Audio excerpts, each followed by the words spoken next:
Good morning, family. Good morning. Hey, I want to share something with you. I love the books of wisdom, the scriptures that teach about wisdom and how to use wisdom and why wisdom is important. Now, there's a book in the Bible called Ecclesiastes, and Ecclesiastes is a really profound, really powerful book. It's very simple, yet very profound. And I believe that if more people read it and applied it to their lives, the individual and the world itself and the family and society at large would be a much better place.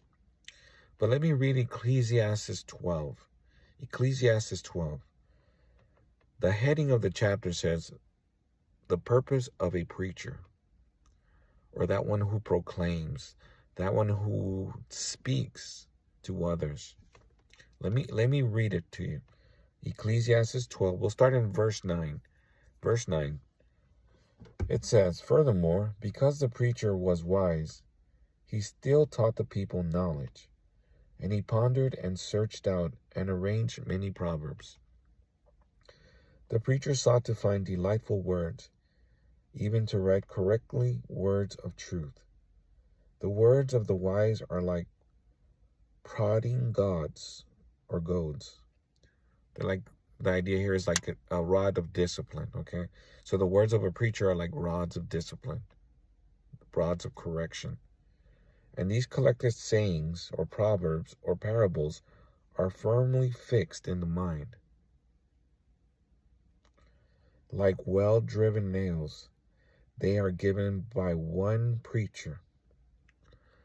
So the idea here, guys, is that when one who's wise, who has the wisdom of the eternal creator, the wise words of these men are like firmly driven nails into the heart, conscience, and mind of the individual who is listening. This is ancient Hebrew mindset. The idea is that these sayings of the preacher, these wise sayings or parables, touch the person's heart so profoundly that they make sense, and that the person who's listening is able to actually do them, put them into action, so that the man's life or the woman's life profoundly affects his own personal life and the life of others around him. The character of the eternal creator begins to sprout seed in this person's mind, heart, and consciousness. That is wisdom. Verse 12 says, but beyond this, my son or daughter, about going further than the words given by one preacher, be warned.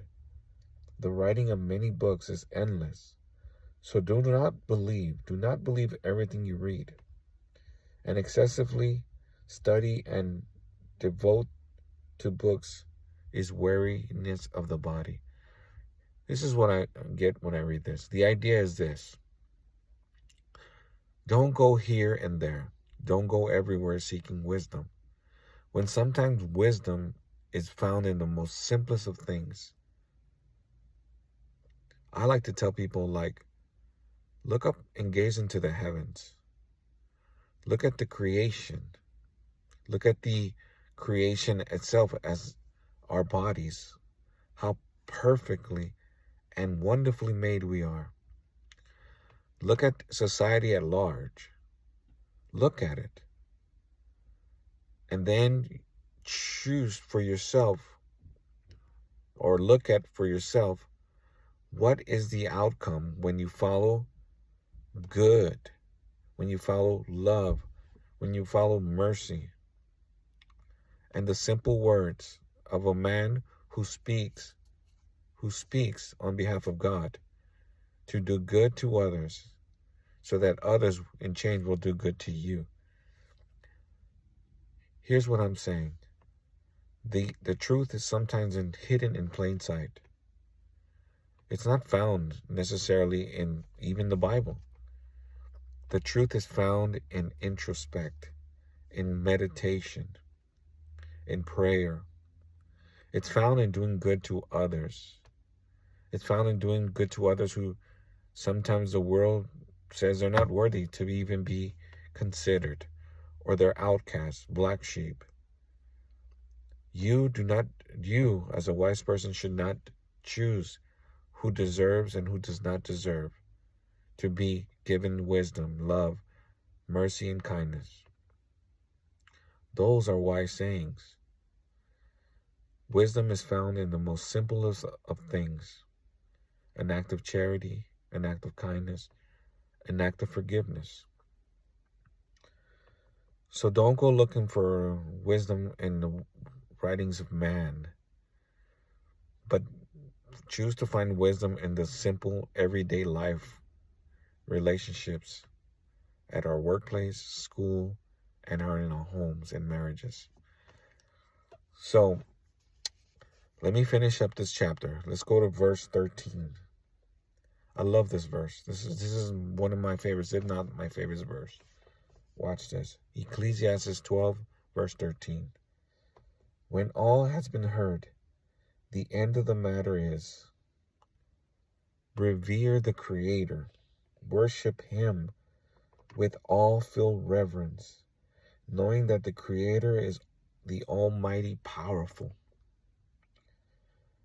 and keep His counsel, keep His wisdom, guard it, use it to teach others to do the same. For the Creator of all things will bring every act, every motive and the intention of our hearts into judgment. Every hidden thing and secret thing, whether it is good or evil. So at the end of our lives, no matter what you believe that there is no life after death, I'm telling you that there is. Because we are energy. We are energy. And energy cannot be destroyed. It can only be transferred from one state to another. So what this is saying is that try to live your life filled with good, filled with kindness and love for others. No matter what, forgive others as God, the Creator, has forgiven us and me and everyone else. We all have committed things we're not proud of, whether people know about them or not. God, or the Creator, the all-powerful, the Almighty, says everything, whether hidden or open, will be weighed in the balances. Our heart will be judged or weighed in the balance as to find out why we did things. Why did we do it? What was our motives? Were we self-seeking, or were we seeking wisdom, seeking to do good in this world with expecting nothing in return? I encourage you today to be kind and loving and forgiving to others, no matter if they hurt you, no matter if you think they don't deserve it. If you do not do this, you will be held in prison.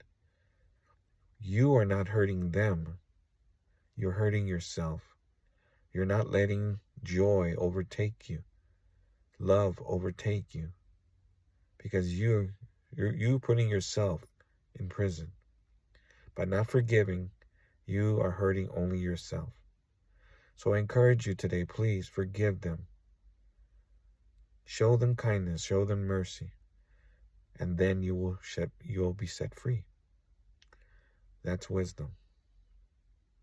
Wisdom is requiring you to do something that goes against the wisdom of this world. I encourage you, set yourself free. Shalom, family. Goodbye.